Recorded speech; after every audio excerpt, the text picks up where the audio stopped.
3 days ago, these field workers from CARE undertook a community-led total sanitation presentation at Jagannathpur. Today they are returning to find out what's happened. On arrival, the team are taken on a tour around the village.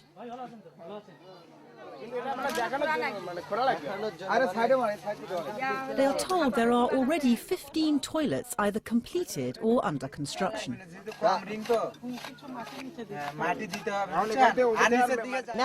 haven't done it before. Why now? Since we found out that open defecation can bring disease, that's why we started this. The group moves on to find another toilet being dug out at the house next door. We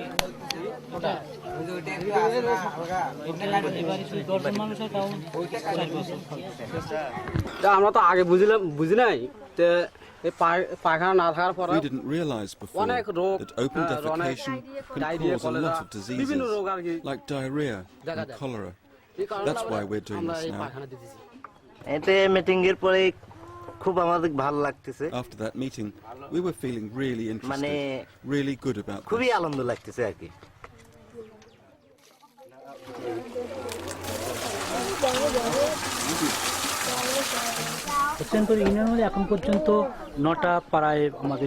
CLTS is now spread to 9 different villages around here, and out of those, 5 have 100% toilet coverage, and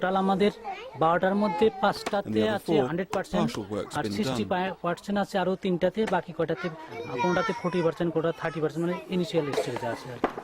It can take up to 3 months for a village to achieve 100% toilet coverage, not least due to the work villagers put in designing their own toilets using local materials. There is huge amount of local knowledge that exists in the minds of the people, and engineering knowledge for that matter. And they go into for whole innovative approaches and they develop things, If we bring the technology and prescriptions from outside, it blocks them. Concrete ring slab toilets are one of these outside designs criticised by Kamal. To meet the government target to equip every house in Bangladesh with a toilet by 2010, people are offered concrete ring slab toilets free or subsidised. However, they have not always proved popular. Some end up as cattle troughs. They are too heavy for me to bring another ring slab. My husband has no time to bring the rest of the toilet, and we are too poor to buy any more pieces. For Kamal, the use of subsidies to enable the poorest in society to afford a toilet becomes counterproductive.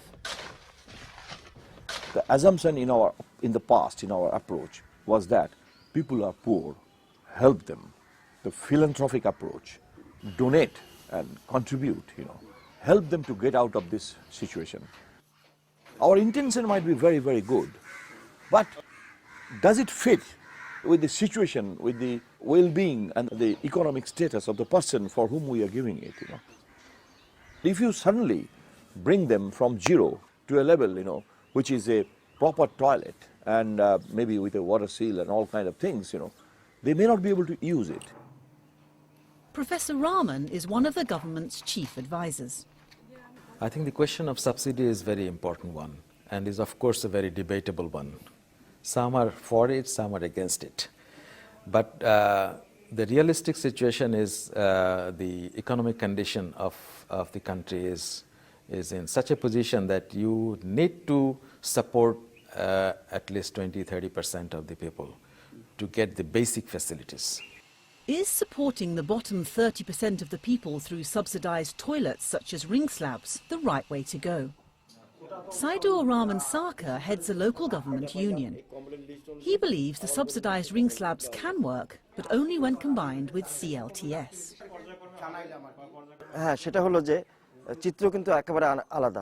In the villages without CLTS, they have the ring slabs there, but they are not using them. They do not have the ability. The picture is completely different in the 16 villages where they are aware of CLTS. There, they're being used. এই যে এখনো তাদের মধ্যে এই awareness মানে grow হয়নি। While using toilets helps to stop the spread of diarrheal diseases, there are other surprising benefits. Once cleaned up, the villagers can now grow food on land once used as a lavatory. This is particularly important during the time of Monga. Monga is the period of seasonal hunger between sowing and harvest when there's no work. Now the old open defecation areas are used for growing vine potatoes on a big scale, a practice that had fallen out of use. This indigenous technology was already there, but it was lost. In the process of so many modern farming, this and that, this was lost. CLTS brought it back. Social solidarity is nothing new in Bangladesh, you know. It used to be there and very much there in different forms. In the time when there was open defecation, there was feces between the trees. Now they are growing all sorts of crops. Now there are about 95 households that are benefiting and growing crops in that space. Rashida is one of the women to most benefit. Right now she is taking meals 3 times a day.